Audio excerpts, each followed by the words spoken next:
Il cielo sopra Treviso rimane carico di smog e neanche la pioggia, annunciata e attesa come unico vero rimedio per abbattere le polveri sottili, è riuscita nell'impresa.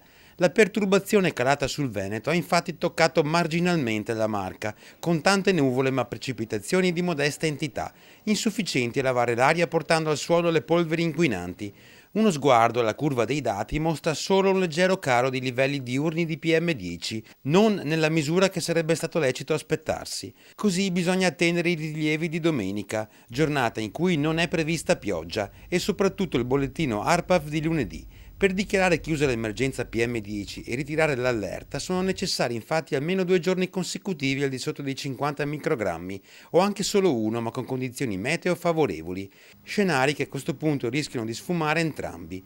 L'allerta rimane dunque tangibile. A parlare di camera a gas è il vicepresidente della Commissione regionale ambiente Andrea Zanoni, che ha scritto una lettera alla Commissione europea per denunciare la regione del Veneto. Secondo il consigliere, infatti, la regione violerebbe la direttiva sulla qualità dell'aria, con un piano antismog insufficiente che lascia da sole le singole amministrazioni.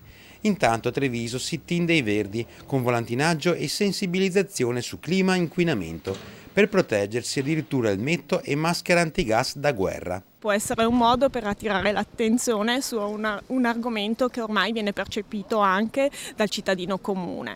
La qualità dell'aria è un bene che va tutelato per tutti, per le generazioni attuali ma per quelle future. I bambini sono quelli che viaggiano all'altezza della maggiore percezione e assorbimento del PM10. Servono politiche strutturali e maggior responsabilità da parte di tutti.